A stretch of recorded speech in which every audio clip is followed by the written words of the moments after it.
Hi, I'm Mel, And I'm Janelle. and this is the Murder Mamas. The Murder Mamas.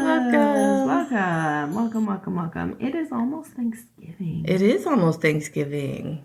This year has zoomed by. Yeah, and then it's almost Christmas. Like, that hasn't set in for me yet. I have not done any Christmas shopping. I am not prepared for Christmas at all. I was like, wait a minute, what? Yeah. Christmas is next. Like, what? Yeah. I haven't done shit. Man, I have to do so much stuff for PTO. Oh, fuck that. See, that's why I was like, nope, bye. Like, I showed up for the Thanksgiving feast today. I'll show up for the turkey trot tomorrow, but I'm not doing anything else. All right, you're the worst kind of parent. Thanks. That's it. That's all I'm good for. Thank you. The PTO appreciates it as they put on all these events for your children. Hey, I always sign up to do the stupid, like, games in the class or whatever. Those are really annoying, but I do it. Like the shouting kids and screaming and and I'm just like, yeah. Yeah. The kids. It's a lot. I don't know how the teachers do it. All day, every day. Every day. Oh. Yeah. So Avery's teacher was out sick all week last week. Her son got sick, and then she got sick, and then her husband got sick, and I was like, great, just stay home. And so when she came back, she gave Avery like a nice saying to the vice principal that she was very helpful with the sub and that she helped people understand what they were going. So she called me. I didn't hear the phone. I was actually out in the garage. So she left me the message, which I have. And then I can like send the message to my mom and my mother-in-law. You know, you can like send messages. So anyway, it's just like, and then she called Auntie and he picked up. So luckily, because Avery was in the office with her while she was bragging to Auntie, and then he was like telling her. So she got it like, congratulations. Hey, I just want to brag on Avery. She did such a great job last week. And I was like, oh, that's a nice one. I'm going to save that. Save it forever for the moments when she's storming up the stairs. Right. You can play it and be like, she's a good person. She was, yeah. I get this call though, and they're like, this is the vice principal. And I was like, my heart just like sunk. And they're like, from a hidden hollow. And I was like, okay, maybe not so bad. Yeah. So anyway, you want to start? Let's go. Okay. What are we talking about? We are going to talk about Dorothy Jane Scott. She is a victim of stalking, which scares the living shit out of me. So this one's not going to be too long, but it is not solved. So that's even worse. Okay. But like stalking, I was just thinking, I used to watch some show that was on like, a couple years ago. It was on ID. It was about like stalking. Yeah. Oh my God. Like, that's so scary. That is horrifying. I can't imagine, like, I already live with enough anxiety. I can't imagine just the mental anguish. Everything they're going through while someone's doing this bullshit to you. And, like, there's nothing they can do about it. Yeah. Like, stalking is not illegal. Yeah. What? Yeah. Or, like, here's a little paper. You know, this should do it for you. This should make you safe. No. What? Yeah, this, I don't know. This is like scary shit. I don't like stalking. Stalking scares me. Yeah. There was one I watched on like a show that was particularly terrifying. And I was like, I fucking am anxiety riddled. Yeah. Just the show made me anxiety riddled. I was like, I can't watch this. Me too. I was like, this is ridiculous. Absolutely not.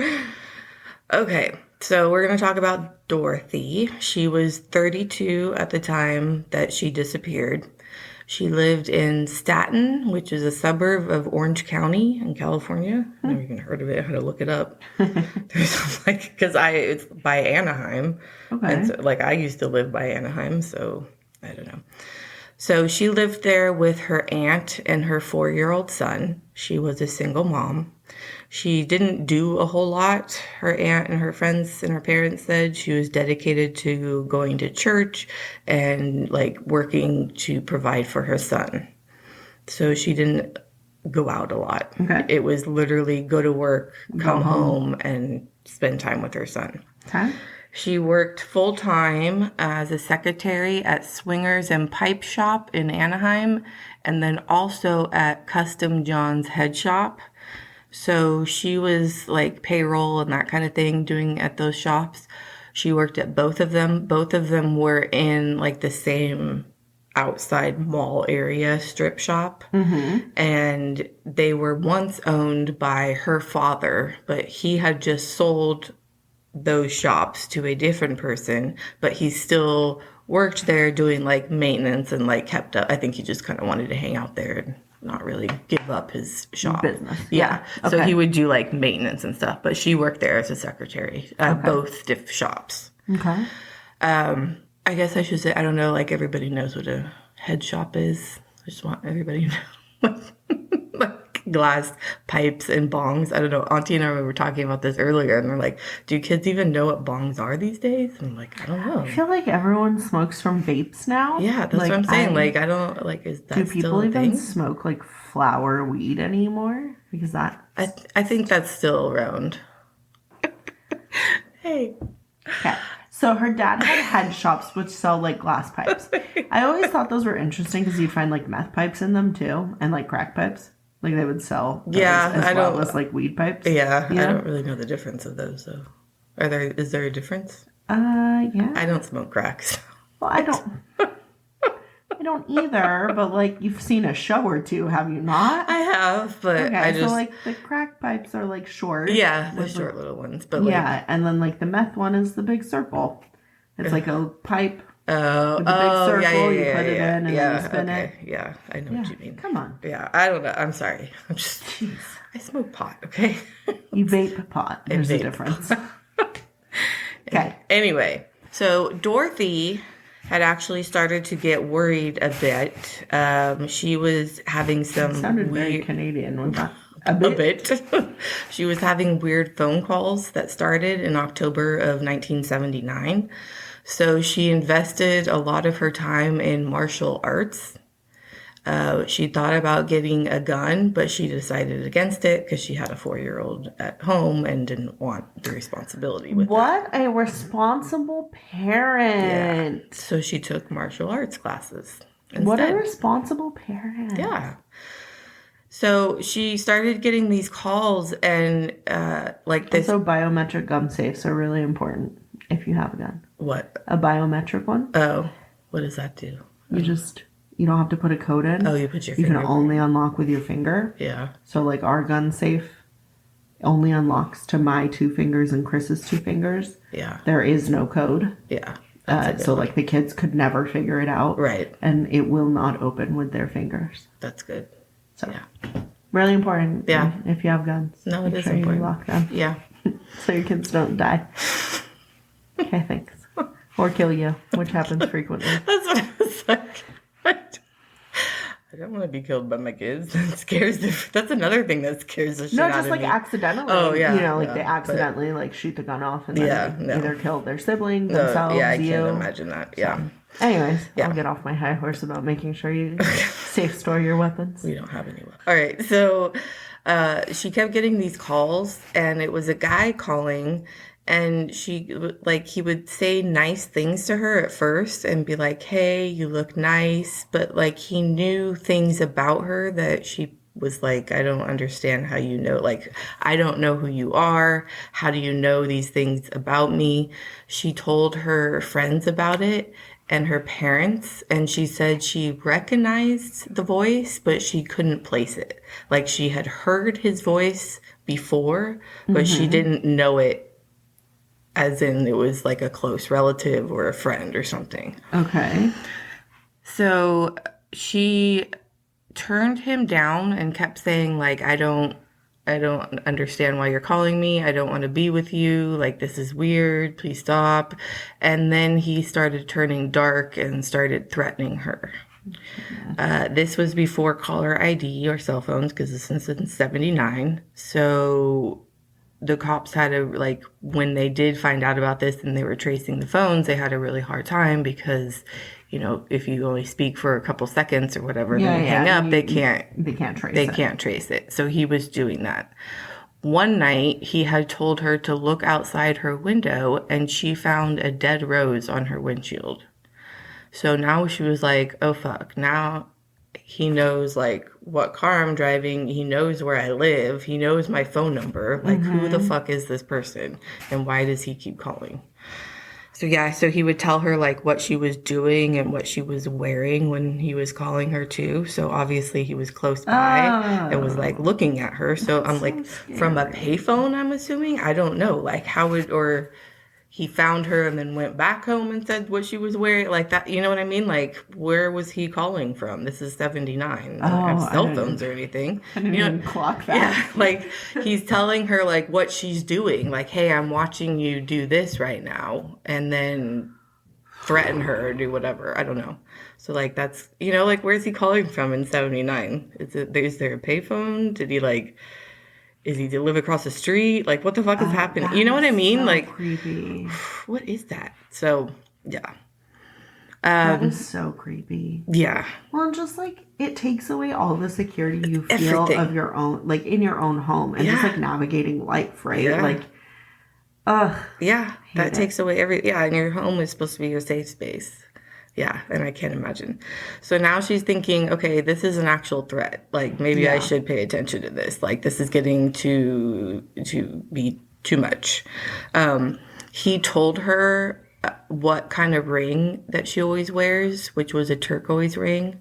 So he's like now getting intimate details. Like, it seems like, you know what I like she's wearing a ring, and he described the ring that she's wearing. So it's like, where is this guy where he's getting so close to me and calling me on the phone and describing the jewelry that I'm wearing? Like, it's one thing if he like sees you from the window and sees that you have your hair in a ponytail for the day, whatever. Yeah. But like when they're intimately describing the type of turquoise ring that she was wearing on her finger, like, the only thing I question is like, could he be a customer? Maybe. And like, you know, she assisted him at the shop. And then he called her later. Yeah. Yeah, that could be.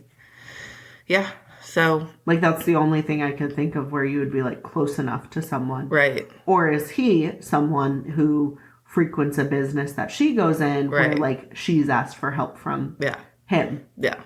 Either way, it's just scary. Yeah. And so one of the phone calls she answers, and he says, okay, now you are going to come my way, and when I get you alone, I will cut you up to bits so no one will ever find you. What the fuck? Like, can you imagine someone saying that to you who's been calling you and harassing you and, like, I don't know. It's just horrifying to me. I would never want to be alone again. No. I'd have to be, like, on Valium every day. I don't know. Well, like, what do you do? Like, you can't do Does she move in with her parents? Like, right. Well, she's living with her aunt right now, so she's not, like, totally by herself. Yeah. But still, I mean... her aunt's probably like her parents' age, so older, I'm assuming. Like, yeah, you know, I don't know. So she told her family and friends about this, but she didn't report it to the police because she didn't think like they probably wouldn't. Like, making phone calls is not illegal, so yeah. Yeah, but I mean, like, making a threat against someone's life, maybe, but like, I don't think in 79 they would really, like, I don't know. So the authorities had said later on, like after we found out about all this that happened, that she had relocated 3 times to get away from this guy. Oh my God. So each time he found her. So I don't know if the last time was with her aunt. She finally moved in with her aunt because he kept... How long did this go on for? This was a couple months. Okay. Oh my God, how many times are you moving in a few months? Right. Yeah, that's scary. That sucks. All right, so May 28th, 1980, Dorothy and her work friends or work coworkers had a work meeting. It started at 9 p.m., which I'm like, what? That would piss me off. 9 p.m. meeting? 9 p.m. meeting. I'm assuming it's like after the store closes and everybody, then they have. So she had to go like back to work. Like, it's not like a corporate office. I was like, dude, if someone put something on my calendar at 9 p.m. I didn't see that. I'm sorry, what? What? Yeah, so she went to her parents' house, dropped off her son, said she was going to a meeting, and then she'd be back to pick up her son and then go home. Okay. So she drives to the work meeting, and she's sitting there and she's looking at her coworker Conrad, and she was like, "He doesn't look well." And he was like, "No, I'm fine." And she was like, "No, you look like you're deteriorating. Like he's like sweating, he's getting pale." She was like, "I think we maybe need to take you to the hospital."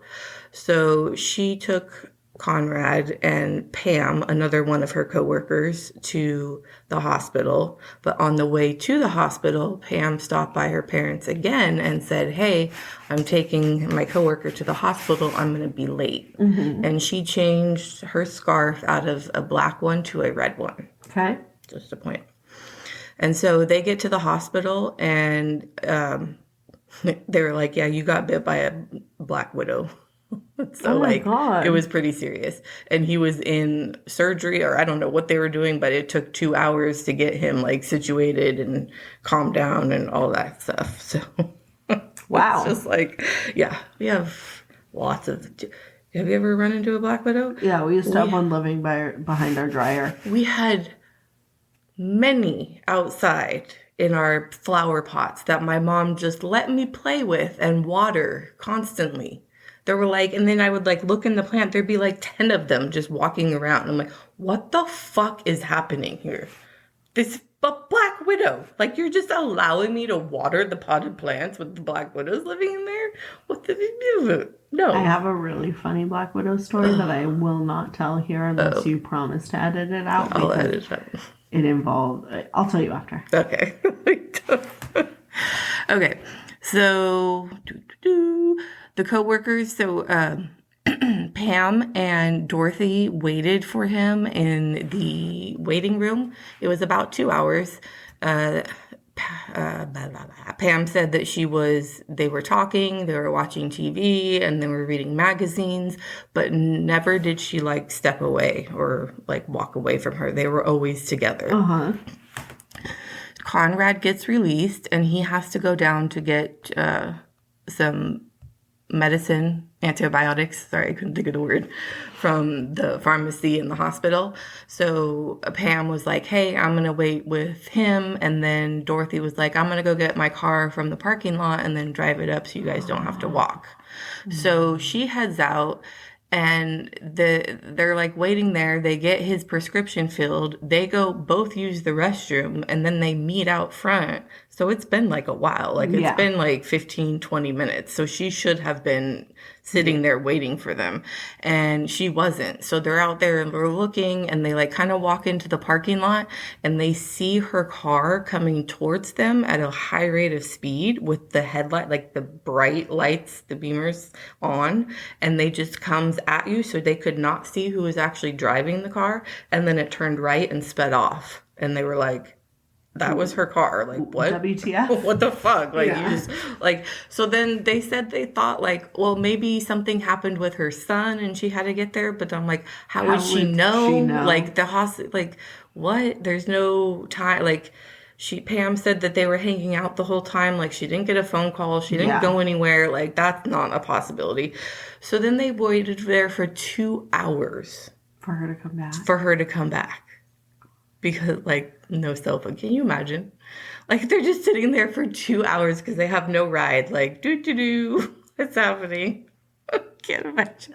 I would not wait in the dark ages. Like, what? I would not wait 2 hours. You can't just call an Uber? Huh?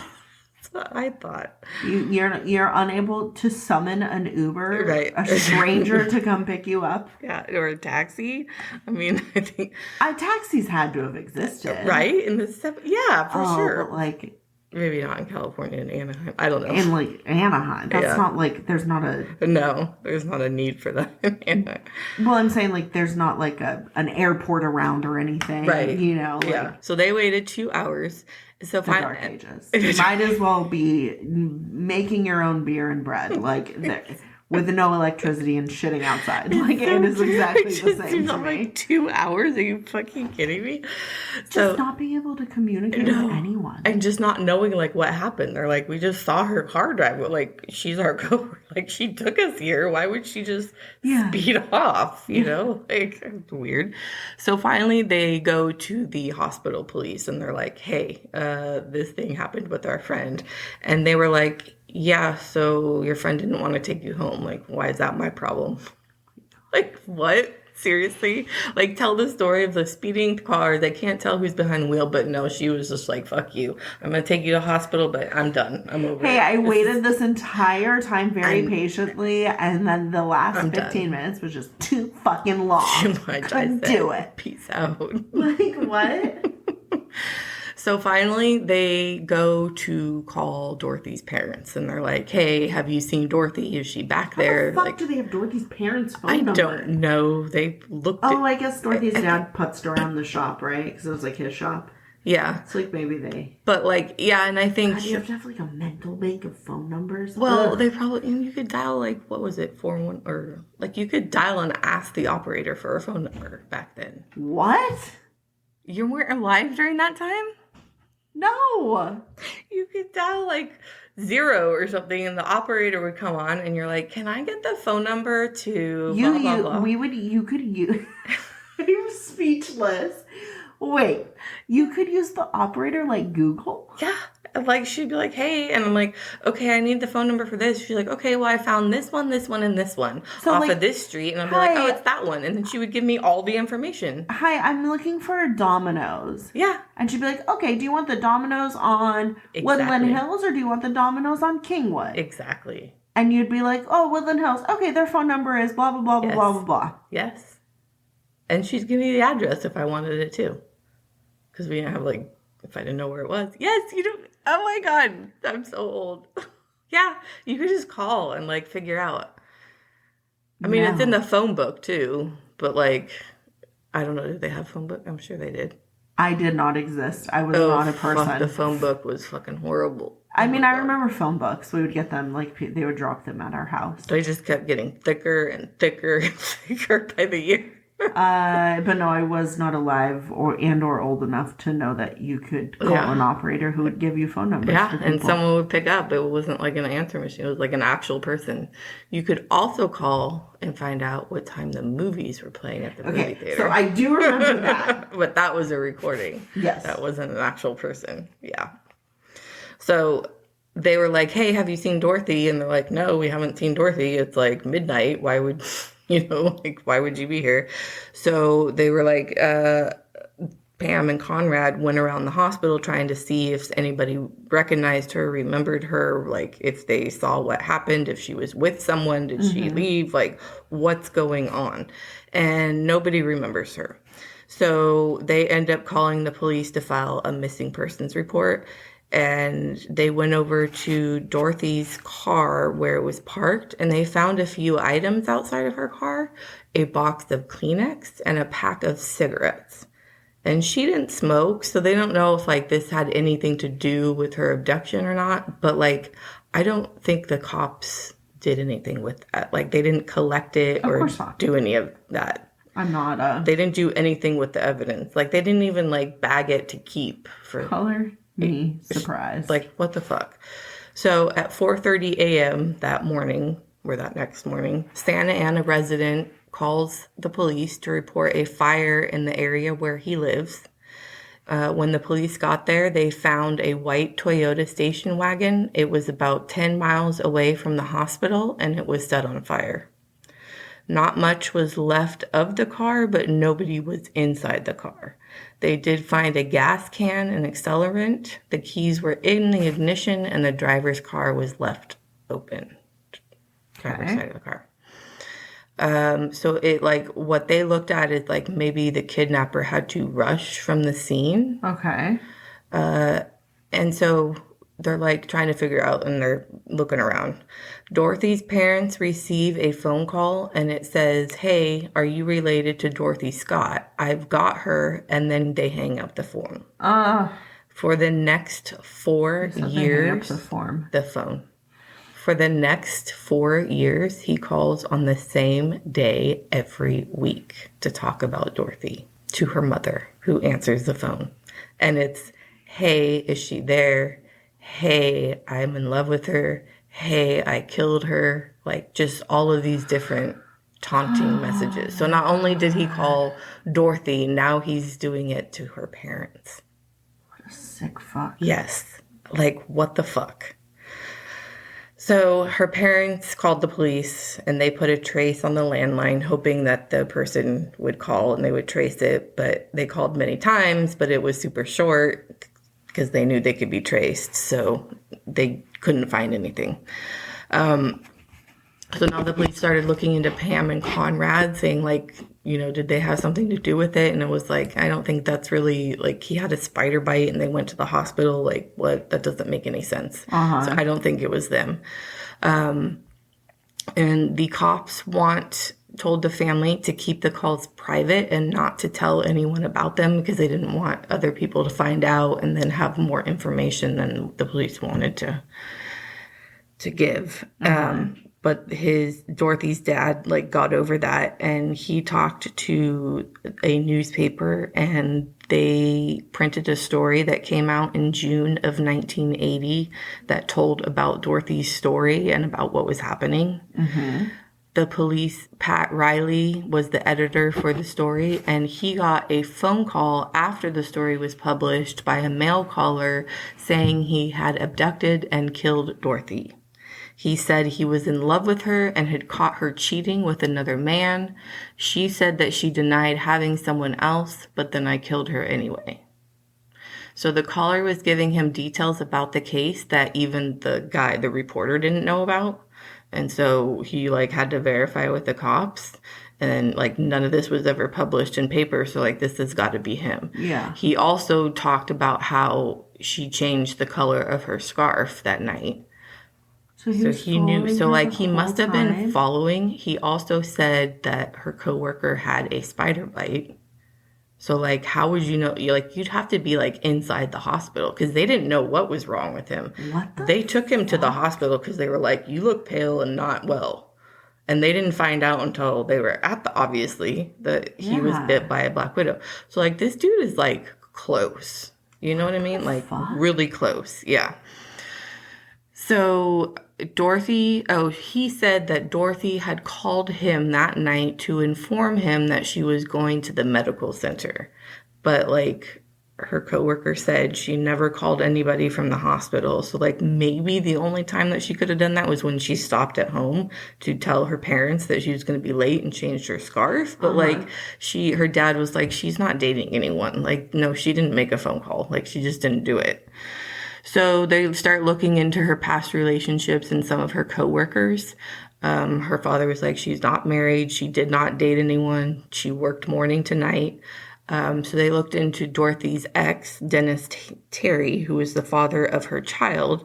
He had come to see her a couple days before she was murdered. So that's kind of weird. But he lived in Missouri. And when Dorothy's father called her the night that they found out she disappeared, he answered his phone in Missouri.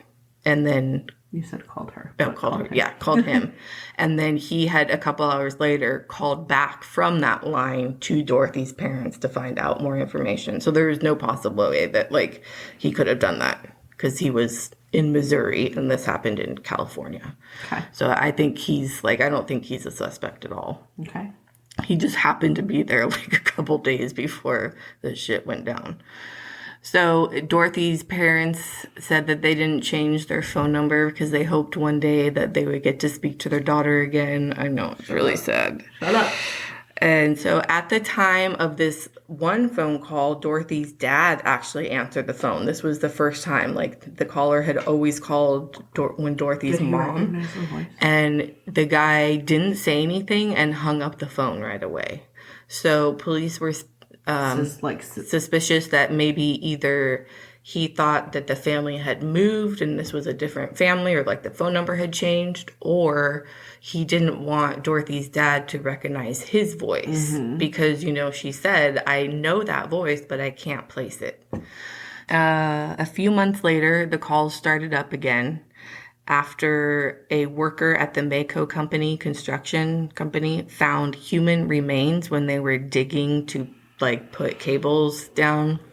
A skull, pelvis, thigh was discovered on August 6th, 1984.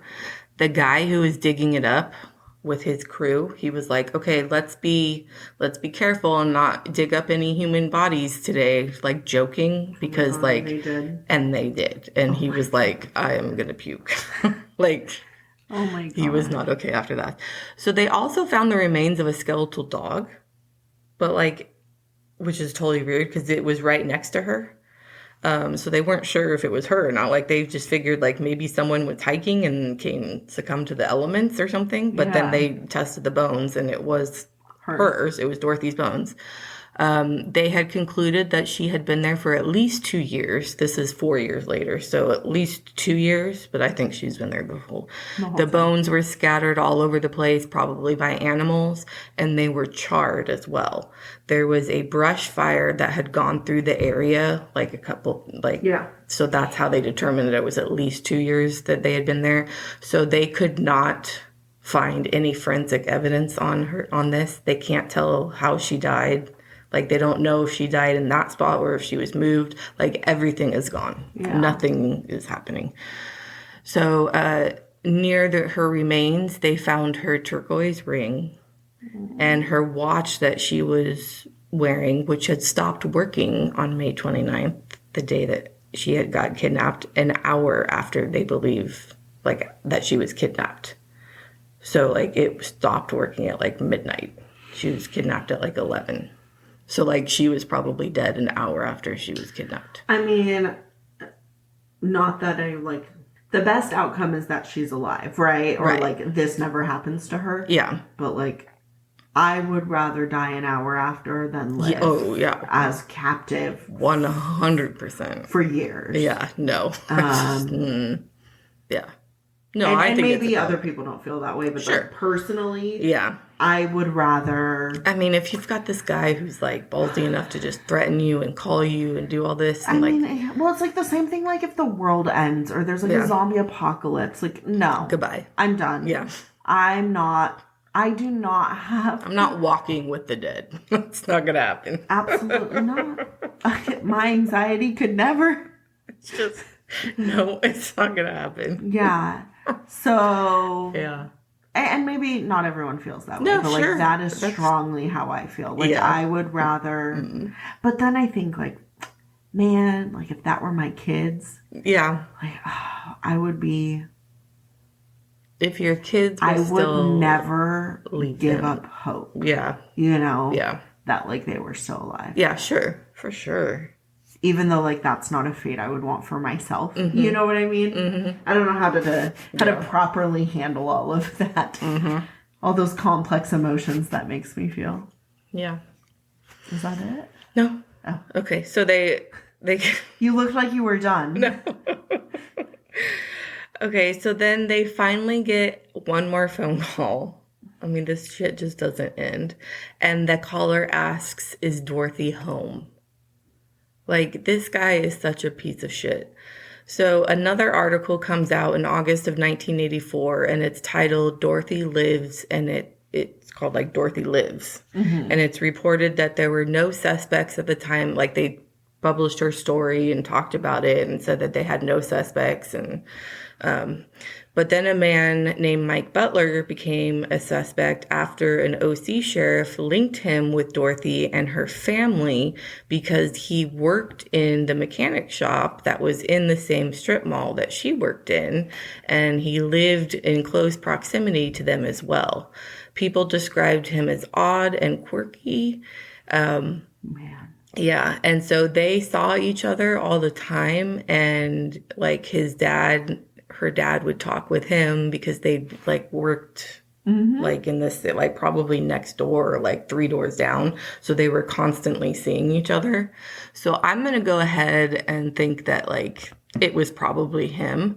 Butler had told the sheriff that he wanted to marry Dorothy one day, which is weird because like Dorothy's parents were like, yeah, we talked with him and knew who he was, but we didn't know him. You know what I mean? Like, we knew he worked at the mechanic shop and it was like, hey, but that was it. So I think the sheriff was like, came to his own conclusion, like that this guy did it, but he died in 2014 and took it to his death. So we will never know. Are her parents still alive? Her parents are both dead. Oh. Yeah.